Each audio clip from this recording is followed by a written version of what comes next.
Hi, I'm Gene. This is our Fire Sprint 1,000 subscriber special. So to be honest with you, I'm kind of surprised we got to 1,000 subscribers. We've never really done a push to get more subscribers on our YouTube channel other than just putting content out there.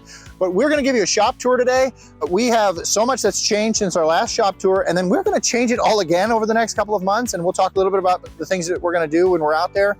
But just to kind of show you what's going on. I'm hoping what this does is this inspires some questions for you guys, and you see some stuff, you're like, hey, what is that? Or how are you dealing with this issue? Or even, I'd love it if you're like, hey, we figured this out and we see that you're doing it wrong.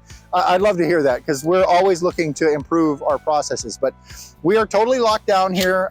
You can't get in without badge access. And there's a number of reasons why we do that, but primarily it's because we are running your artwork. Nothing that we're running in here belongs to us. So we are very careful with it. We don't even, on the building, it doesn't even say that we're Fire Sprint. It's just our flame. So if you know who we are, you know who we are. But if you don't, flame doesn't really mean anything. So, and we like it that way. These are our front offices. My office is back there. Mark and James, the other two owners' offices are up here. Andrew, who's on the other side of the camera, is up here. We have accounting, marketing, those kinds of things are in the front offices here. Out to our beloved shop floor. This is where the action happens. This is the Fire Sprint production floor. We have 14-foot ceilings here, something like that. It's 13,500 square feet of continuous space, which is really awesome. We have great LED lighting, which we installed when we moved in here in 2022. Just to give us a real even lighting over everything. Our last shop, we did not have that, so we're very thankful for the awesome lighting. The whole building is climate controlled, and then we are working on installing a new humidification system. Right now, we use the swamp cooler, which has worked really well for us up to this point. It's pretty inexpensive, but we're ready to take it up to the next level to really dial in the humidity that we have to help us with certain issues.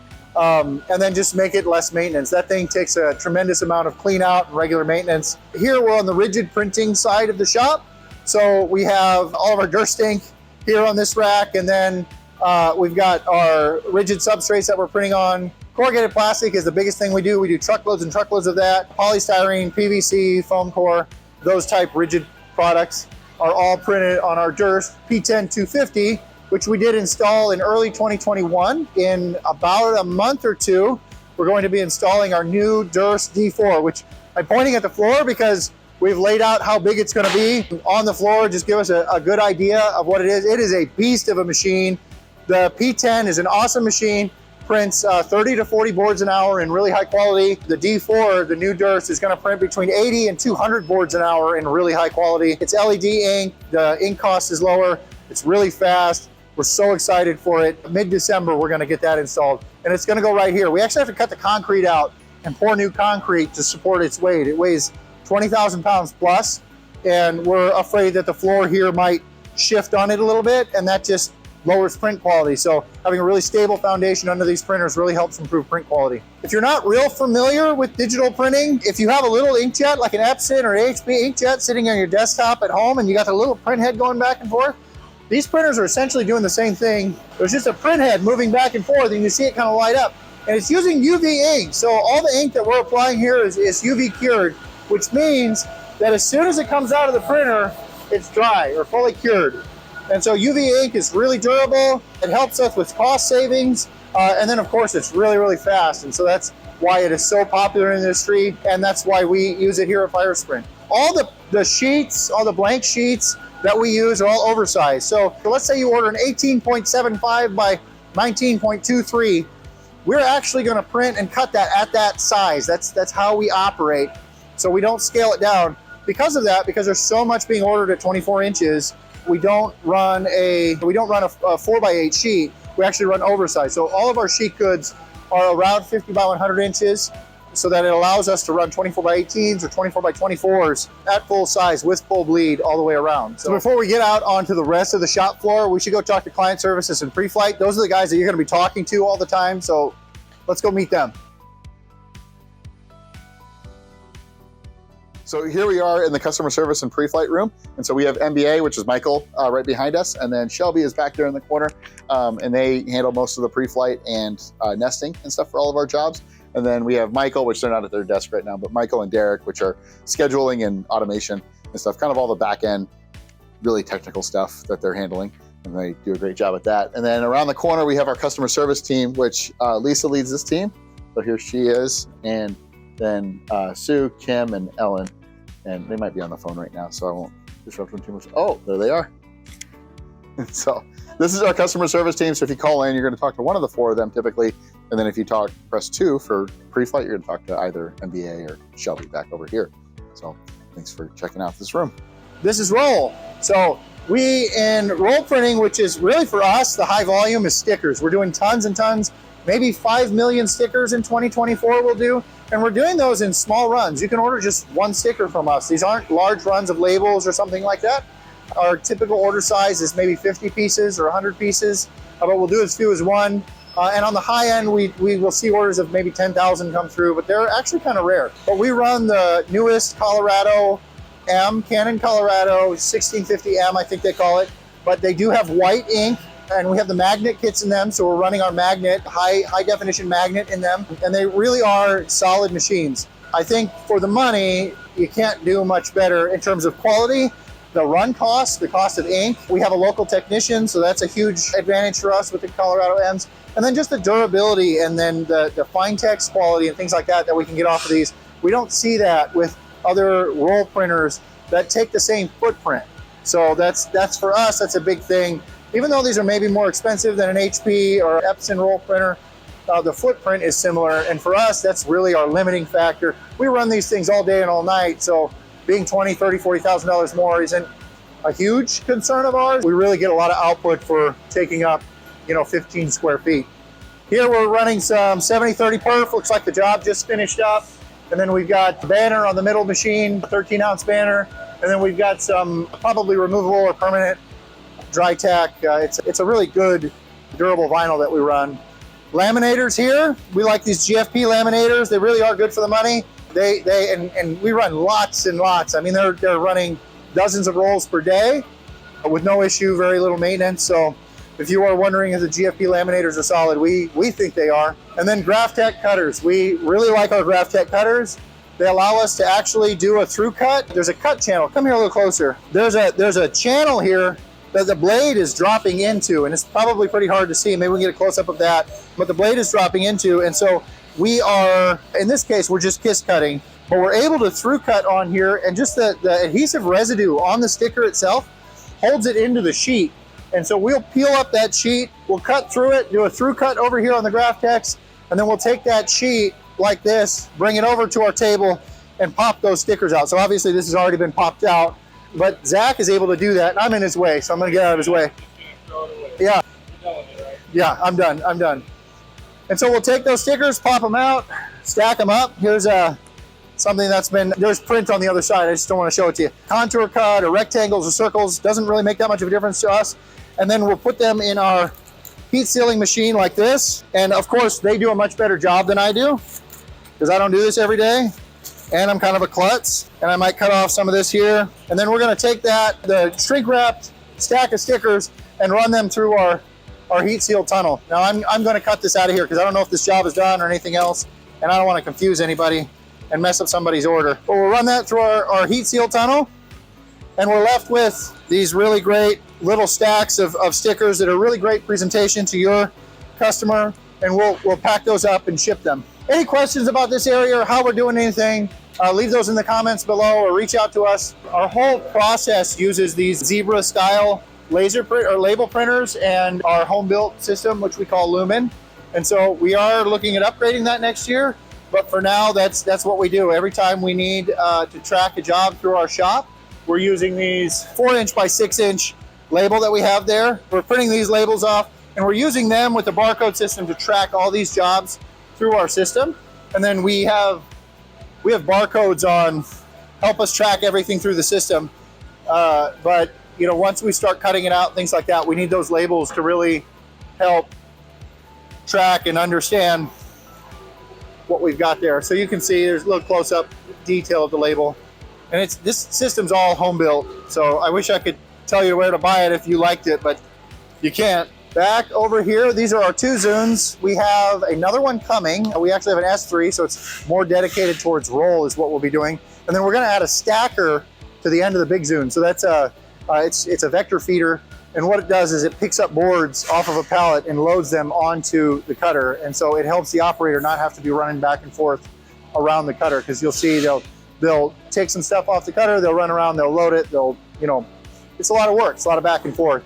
And so we're adding that hopefully the next couple of months to improve the cutting process of the Zund cutters. If you haven't seen these cutters work, it's fascinating. They're a CNC cutter. So it's a carbide blade on an axis moving around, and it's tangential, which means the blade is turning so that we're not like just drag knifing it where we're hoping for friction to like set the direction of the blade. We're actually intentionally choosing the direction of the blade as these cut out. We'll come through here a little bit and we can just watch this cut for a second. And so we're cutting any shape, any quantity. All of our materials are able to run through the Zund cutters. It's crazy, crazy accurate. It uses optical registration. So it's actually using little dots on here that look like that. We're using a barcode to scan in the information, then we're using these little dots to register. And so if it's not perfectly square on the belt or anything like that, it's no, even if it stretches a little bit because it heated up while it was being printed, the Zund accounts for that, and it uses those dots to give us a really perfect cut. If you do ever see an issue with a cut, it's most likely front to back registration, which happened during the printing process, not at the cutting process. The cutting is ridiculously accurate. It's amazing. We love the cutters. So from there, we'll stack jobs up on carts. We can talk about our carts a little bit. A lot of people want to know about those. This is a box cart that we're experimenting with from Uline. And this is actually something that we're trying to compartmentalize and use it. We get so many orders that, you know, it's one of these and 3 of these and maybe some yard signs and some stands and maybe some stickers. And we're trying to get those all in the same box. So we're working on different organization systems to help us with that. So these are like box storage carts from Uline. We have these are a home built cart that we had made years ago when we were screen printing. And these are actually all single-sided.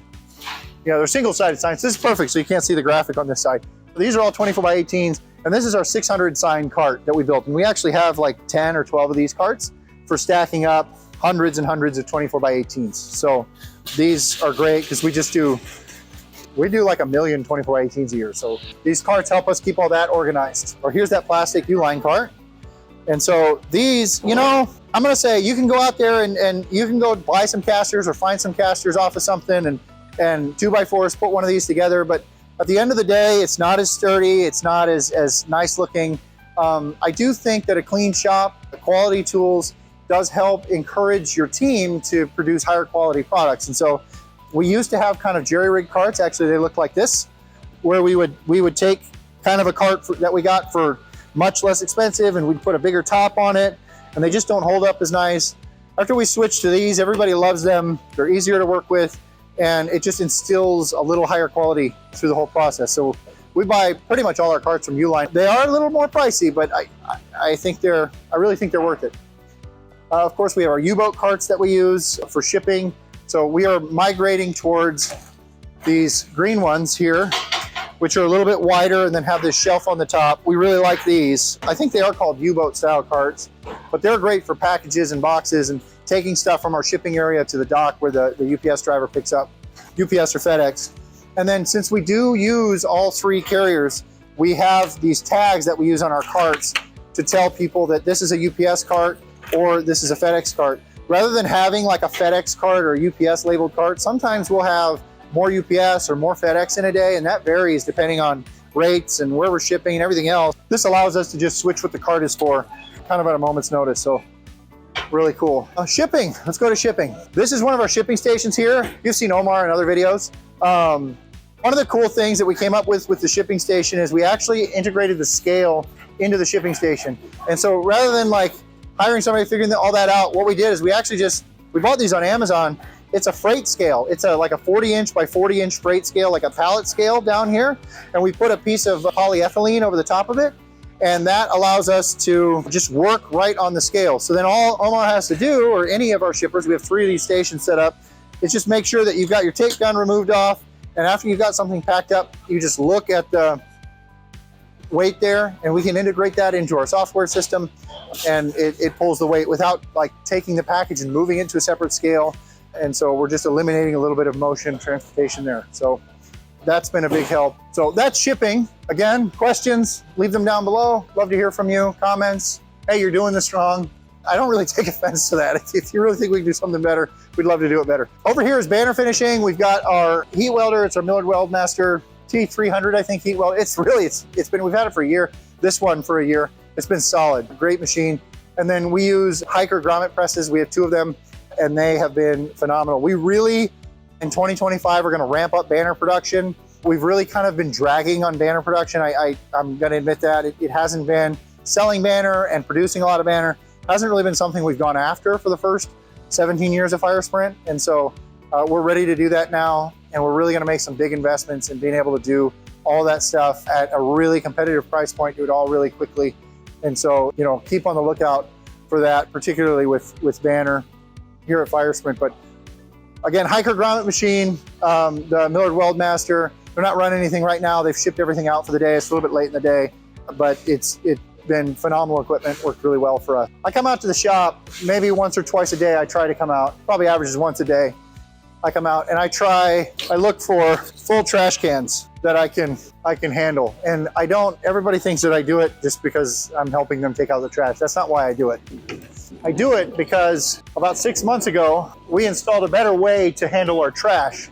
And that's this in here. So this is our trash compactor. This is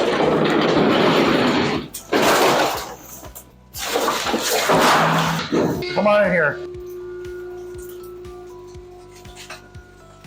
Not gonna lie, this is satisfying to watch.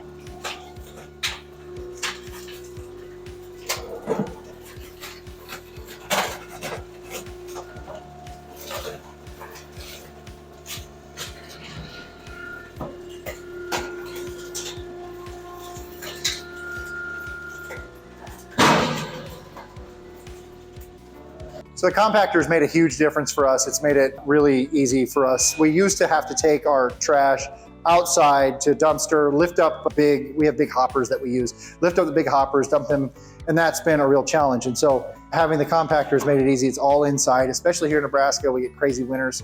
And so that allows us to just keep doing it, and it's kind of fun. So that's it for now. That's our shop tour. I know we're running long. Thanks for sticking with me this whole time. If there is anything else, please let us know. But thank you so much for 1,000 subscribers. Thank you so much for just being a part of our journey here at Fire Sprint, choosing to work with us. We really do appreciate you, and we are truly trade only. We do everything we can to try and make sure that we stay in the shadows while you stay out there and take the credit, and we just want to run the equipment. So thank you very much for watching. I'm Gene with Fire Sprint.